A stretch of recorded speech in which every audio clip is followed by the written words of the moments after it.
Hello and welcome back to another Baking Mad Monday. I'm Lanlard and yes, I'm in my kitchen here at home. I'm going to share with you a twist on the big French classic recipe, the Paris-Brest, which usually is made with choux pastry, roasted almond and a delicious praline cream. But oh no, not mine. I'm going to do a fruity version with fresh raspberries. So first of all, the twist is we're going to create a topping for our choux pastry. It's a mix between a short crust pastry and a biscuit, which is going to bake all together with a choux pastry. So first of all, we're going to make that what we call craquelin. So in my bowl here, I've got some plain flour and I'm going to add to it some light muscovado sugar. So that goes in. I've got some unsalted butter, nice and soft. And I'm going to add to it a few drops of raspberry extract. So that goes in. And to bring some nice colorful colors to my dessert, I'm going to add to it some food coloring. When using food coloring when baking, make sure it's bake stable because a lot of food coloring are not bake stable and you end up with a disaster when they come out from the oven. Usually the color just disappeared. And I'm going to combine them together using my handheld mixers till I got something nice and smooth. So it's nice and smooth and you can see it's nice and red, almost as red as my mixer. So I'm just going to clear this. So next I'm going to roll that biscuit base between two sheets of baking paper because I want it to be almost like paper thin. So that goes on top, cover it with the other sheet of paper and using my rolling pin, just going to roll it nice and thin. I'm looking roughly for a thickness between 1 to 2 millimeters, so really thin. Okay, so this is done. We've got a nice thin layer of raspberry biscuits. So I'm going to put that in the freezer to set because I want it to be rock solid when I use it later on. So while our raspberry biscuit is freezing away, I'm going to make the choux pastry. So that's done the traditional way.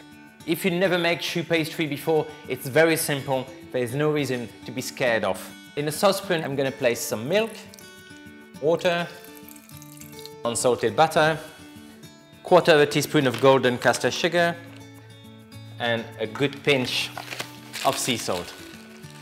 Right, that's going to go on the stove. I'm going to take it to the boil till the butter is completely melted. So my butter is melted, almost take it to a simmer. Now I'm going to add the flour to it. So I got some plain flour. I'm going to combine that together. What I really want is to have the pastry to stop sticking to the pan, so almost like a dry mixture. So I'm going to go back on the stove. So this is exactly what we're looking for, a nice ball of dough like this. Stop sticking to the pan. So now I'm going to put that into my mixer here. And I'm going to incorporate some eggs, one at a time.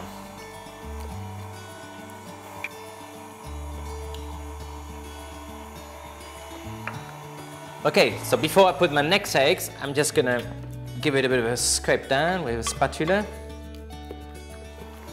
The last egg go in. I'm going to put a bit more speed to make sure it's nice and smooth. Okay, so this is perfect. That's what we're looking for. You can see the pastry is nice and soft. You can see it's kind of hang from the paddle of my mixer. And this is the perfect texture. When you're done your choux pastry like this, you can do whatever you like with it. You can pipe some eclairs, you can pipe some profiteroles. I'm going to do some larger size profiteroles, and for that I'm going to use a piping bag. I've got a tray lined with baking paper. Time for the piping. What I'm looking for is some profiterole, roughly 5 centimeters diameters. So I'm just going to pipe them on. So if you're not too confident with your piping skills, just take a pen and just draw some lovely little circle on your baking sheet and you can pipe them correctly. So we've got our kind of a large profiterole piped on our tray here. So now time to bring back our frozen raspberry craquelin. So as you can see, it's nice and frozen, nice and solid. I'm just gonna gently peel off the baking paper. You need to move very fast when you do that because they defrost very quickly, and you do want them to be solid. So I'm using a cutter, a plain cutter, the same size of my little profiteroles on my tray. And I'm just going to cut some little disc of my raspberry craquelin. You can see how thin they are. And I'm just going to place them on top of our choux pastry. Just push it down a little bit.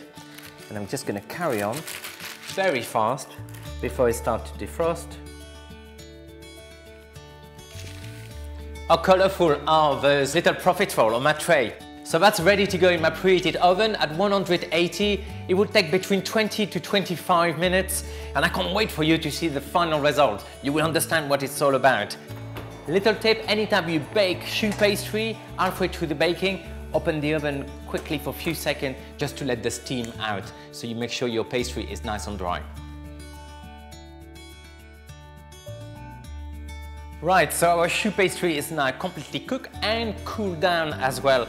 And now you can understand what it's all about. It's all about that lovely crackling on the top of our choux pastry.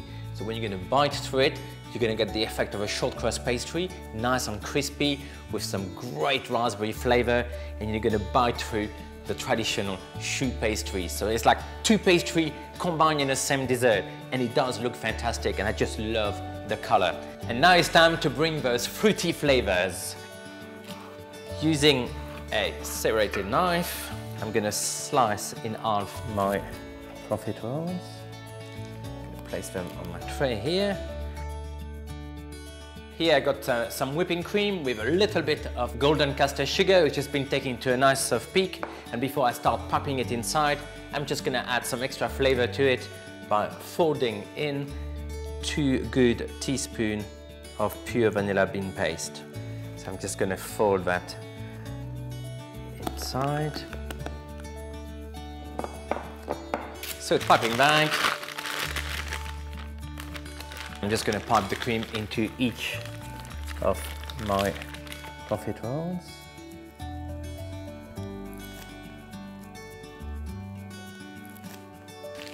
Time to bring the berries. So I got some beautiful fresh raspberries here, and I'm just going to place them all around my cream.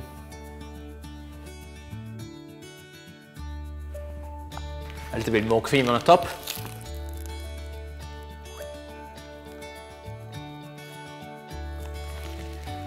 And here we are, a dessert who will happily sit into a top Michelin star restaurant. This is my big take on the big classic, my raspberry Paris-Brest.